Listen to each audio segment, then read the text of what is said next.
Yep.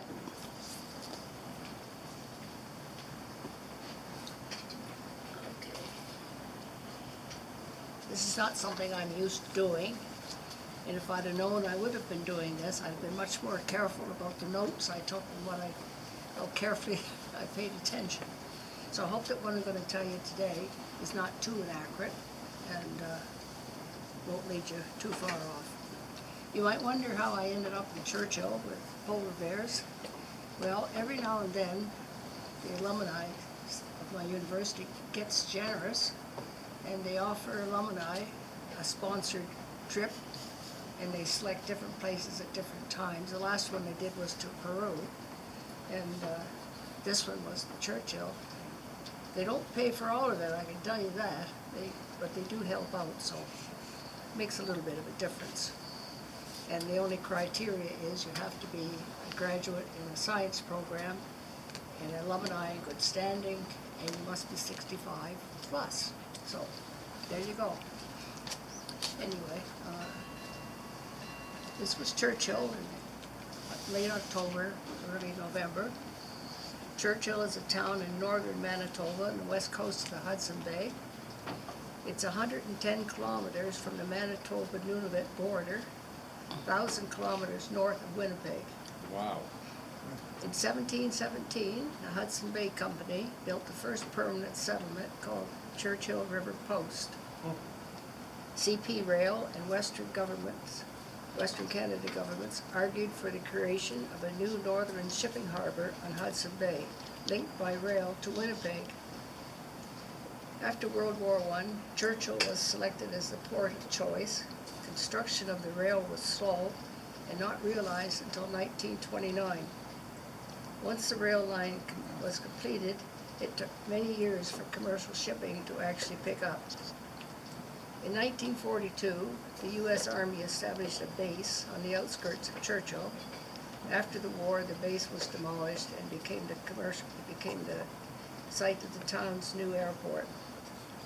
The airport is serviced by Calm Air and First Air. They operate several flights to and from Winnipeg to Churchill every week. Okay, this is the grain elevator in the port of Churchill. The port in Churchill's most important role was to enable the export of Canadian grain to European markets. It was used for this purpose from 1928 until 1977, when it was sold to an American enterprise. It remained in operation until it closed in 2016. Rumor has it that several hundreds of tons of grain are still in these storage elevators. Daily freight and passenger service remained until the rail washout in May of 2017. In November 2018, the rail was repaired and service was restored, much to the relief of citizens and business people alike. In fact, a big street celebration was organized to welcome the first passenger trains back to Churchill. It was a long year for the residents of Churchill, as they were cut off from the rest of the world, with only the airline to provide supplies year-round and the odd port visit by a ship. Prices skyrocketed as a result, making it a hardship for everybody living there.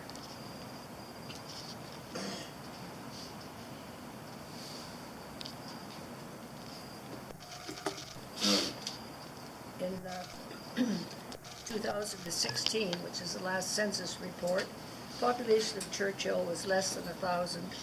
44% were non-native, 56% were Aboriginal. The primary language is English, with 1 in 5 speaking Cree. The town has a modern multiplex center housing for daycare, swimming pool, hockey rink, basketball courts, and a reasonably modern health care and hospital. I don't know how many of you remember Jordan Tutu. He was from Churchill, and he was an NHL player of some esteem. He had an older brother who could have fallen in the NHL, who fell victim to drug use. Okay, a brief introduction to the polar bear.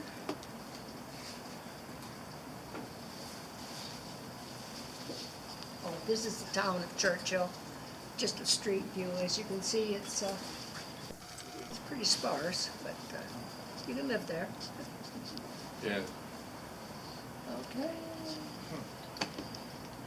The male polar bear weighs between 775 to 1,300 pounds. My. I should mention, I found this strange. I had no idea that this was a fact. A male polar bear is called a boar, and a female polar bear is called a sow, just like in pigs. And the female weighs between 330 and 650 pounds. Tall when they're walking on all fours is in excess of 3.5 feet. Some of them are close to 6 feet. On their hind legs, they're over 10 feet tall. Wow. Their lifespan is between 15 and 18 years. The males reach maturity between 6 and 10 years. The female in 4 to 6 years. They mate while on sea ice in winter, but eggs do not implant until the following fall season, and only then if the mother has accumulated enough body fat to sustain herself and the cubs during the long denning season. In the fall season, the mother builds a maternity den in the snow along coastal areas. She excavates a small snow cave just large enough to turn around in. Normally gives birth in December, and the mother emerges from the den in early winter to start eating. The newborns are born 12 to 14 inches long, about 1 pound. They are blind, toothless, and covered in a thick, short, soft coat. They continue nursing with the mother for at least 20 months. They emerge from the den in March, April, and stay with the mother between 2.5 to 3 years. Triplets were common a number of years ago, but we seldom see the triplets now. Twins are the most common, and depending upon the state of the health of the mother. Single births are also common. The absence of triple birth may be or may not be related to the absence of food. Bears have a unique metabolism system which is necessary to maintain them during the seasons when food is scarce. Their metabolism slows down considerably during the lean seasons. They tend to sleep more and in general are less active. This preserves fat and sustains the bear until food sources are once again readily available. Their main staple are ringed and bearded seals, and they need the sea ice in order to capture these animals. Other foods, such as carcasses of beluga whales, are often supplement the diet. Polar bear feet are furred and covered on the bottom with small bumps to keep them from slipping on the ice. There's a couple of cubs there.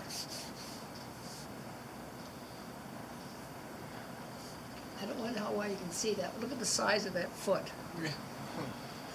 It's really, it's about this big. Who took that? Big pardon? Who took it? I did. You did? Wow, My that's a great goodness. picture. And as you can imagine, their claws, maybe 4 or 5 inches long.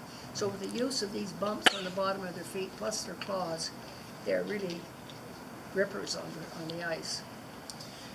Bears can run for short distances up to 30 kilometers an hour. Running for any length of time can cause the bear to overheat. You can't outrun them, and climbing a tree is not an option.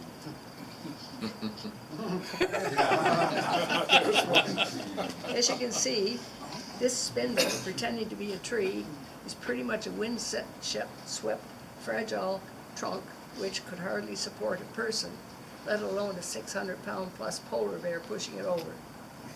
The prevailing winds keep growth, what little there is, from growing on one side. Playing dead will not increase your chances to survive. It will simply save the polar bear the trouble of making you dead. Polar bears are recognized as the deadliest mammal native to Canada. That should tell you something. These giants with such gentle, innocent, docile faces are anything but. In fact, their behavior patterns are inconsistent and unpredictable and adds to their dangerous behavior, which also acts as a protection for the bear. Residents in the area seldom, if ever, leave the safety of a vehicle after late afternoon. During the winter months, when daylight is short, people tend to stay indoors. However, winter months is where the polar bears are mostly on the sea ice, so frequency of bear encounters is reduced. Residents usually leave cars and porch doors unlocked to allow unsuspecting prey to take cover. I thought that was an interesting fact. Mm-hmm. The research center itself is located 23 miles from town, where the northern reach of the boreal forest meets the southern extent of the Arctic tundra. The course is led by professional scientists and expert guides. There are no tests or grades, but guided tours, lectures, and presentations to open new doors to learning. There are several postgraduate students here year-round, often doing research as part of their PhD thesis. The studies and results they have are more often than not shared with non-staff and at times not with staff other than those directly involved in the thesis. Their scientific studies and results are considered the property of the student.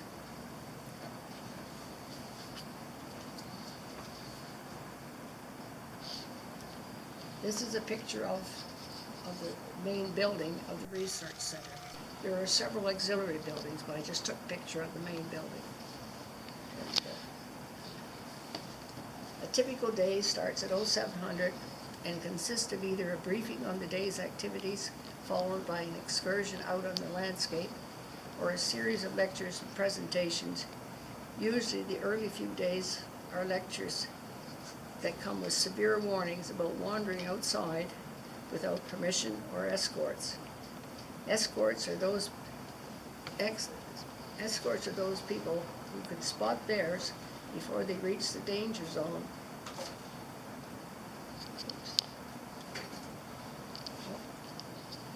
And if necessary, scare them off with what's called a crackle gun. They gave us an example of the sound of a crackle gun, and you don't want to hear it too often. It's pretty extreme. Yes. Yeah. Those who ignore this warning are escorted back to the airport for the next flight out. You don't get to come anywhere near the center again. And there's no exceptions. There's no excuse good enough for being out unprotected. Yeah. Wow. The center is proud of their record of never having to kill a polar bear to protect a foolhardy tourist. It Yes. seems that without exception, the people in the town, employees and students and visitors, are all very proud of the bears and very protective of them. Accommodation at the center is basic, with dormitory-style rooms, 4 to a room, shared washrooms, but showers are private. It took a little getting used to brushing your teeth alongside a gentleman doing the same thing. Meals are also very basic, but they're wholesome. I was a participant in what's called the Learning Vacation. Several of these courses are offered throughout the season. Early birding in Churchill in June. In July, they have wildflowers. Early to mid-July, belugas in the bay. And mid-October to mid-October, Lords of the Arctic. That's what they call the polar bears. Those who are at the center during late spring or early fall should be prepared for the density of flies. These flies are mostly black fly-like, and you know what they can do. I didn't make many inquiries about the flies, as I don't intend to be there when they are. Much of the information collected by the center on the bears is done through the use of satellite collars or small tracking devices, about the size of a toonie. It's implanted in the ear. These devices give research a glimpse into the lives of the bear. I tried to get a picture of an ear tag, but you can almost see an ear tag in the left ear of that female. It's a little light-colored thick, it's very difficult to see. Their movements are transmitted to the center data center, as well as, and provides information about their response to sea ice loss. Only adult females are collared. Next to the males, they're too thick, and the collar would simply slip off over the head. They really don't have a neck at all. They look like they go from the shoulders right to the head. Implanted devices work well for the males.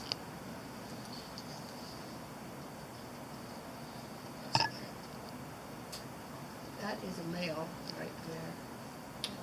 As you proceed with those There is a pictures, big, I'm sorry. big bite. As you proceed with those pictures, could you tell us how you took them, the circumstances a little bit? Okay. Because Most of these, obviously they're dangerous and so on, and there you are. Yeah. It's a very interesting connection. most of these pictures were taken from the back, which is an open area on what they call the tundra buggies. And these are enormous machines. Their wheels must be about this long, and I think there's about 18 wheels on this thing. And it's enclosed part of it, and part of it is open, so that you can go back into the open space and take your pictures. And you're safe, the bears are safe, and bears didn't pay much attention to it at all. No, I was quite surprised. They hardly even looked up. I think it's because they see them every day, and they just, yeah. So this is typical bear activity in this time of year because the ice isn't in yet. And so they're resting. They don't want to burn any more fat than they have to until they get out and start eating again. To collar or tag a bear, a sharpshooter in a helicopter will aim the dart at an exact location on the side of the neck just forward of the shoulder. These sharpshooters and helicopter pilots need to work very closely together to position the helicopter to enable the sharpshooter to be successful with one shot. While sedated, the researchers will measure length, weight, body condition, take a blood sample, and check for parasites and skin conditions. These researchers, other than the students, are usually wildlife biologists, wildlife veterinarians, pathologists, nutritionists, and often climatologists. After all the tests are completed and samples taken, an antidote is injected to bring the bear back to a responsive state. This antidote is remarkably fast. Less than 45 seconds, the bear is up and ready to go. So you better not be there when that happens. Tell everybody, it's over, go. And a sedated bear is defenseless and thus prey to Arctic wolves and either other polar bears. That's the reason for trying to bring them back as quickly as possible. These collars will last about 12 months, at which time they're programmed to fall off. Wow. Tags are preferred as they can remain in place probably for the lifespan of the bear. Also, tag bears can be identified as already in the system, whereas a collar may have fallen off and could result in the same bear being sedated twice. Each evening after the supper hour, the group gathers to discuss the day's activities and what the day meant to you. A time for questions and comments and recommendations. I have several big pictures of the bears, but one bear wandering on the tundra looks very much like the next bear. So the landscape varies so little that would tend to make all pictures look like a duplicate of another. One whole day was devoted to dog sledding. I don't know why I took no pictures of this, but I think it was too action-filled to think about pictures. Everybody should do this at least once, and I'm telling you, it's an experience. The day started off with a lecture and slide presentation about the dogs. Most of the dogs are not which I had previously thought they might be: Samoyed, Siberian, Malamute, or Alaskan Husky. They look like any domestic dog that weighs probably around 80 pounds, 60 pounds, somewhere in there. I'm not good at guessing weight. In fact, several of them resemble black or yellow labs and some border collies. No. Several of the dogs did appear to have some husky breed in them. This was a wonderful day and fun for all. I don't know how fast these sleds are going, but it really felt fast, especially around the corners. The dogs are kept in a large fenced area protected by a chain link fence, but also by an electric fence with significant voltage. Needless to say, an important fact in keeping the dogs safe from predators. Each dog is tied to a doghouse just short of the reach of another dog. These dogs have such a high energy level that they tend to get into fights just to relieve the boredom. On an average day, dogs are mushing 15 to 20 miles a day. Some days more, some days less, depending on the weather, the wildlife sightings in the area, and often on the wishes of visitors. After 10 days, all good things have to come to an end.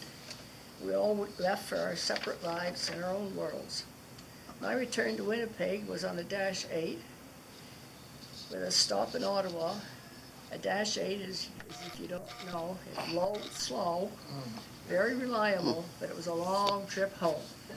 But waiting at home, oh, that's a big forward berry resting again. Not waiting at home for you. No. Oh, okay. And there was one. We thought this bear was doing his yoga. Oh, Is that a little one? That's a young one. It's probably about 2 years old. that's funny. I think I got another picture of that. Very stretchy. Here he is. This bear had probably been asleep in the sun and then was waking up and just Stretching. doing bear things. He's rolling around. Watching television? Waiting at home was That's my lunch loyal, for the faithful bear. partner of 12 years, Named what? Tinker. Tinker. Aw. So I have printed off. I don't have a very fancy printer. To say these were iPad pictures, which you can pass around if you'd like to have a different look. Thank you. And, Oh, my goodness. Beautiful. Mhm.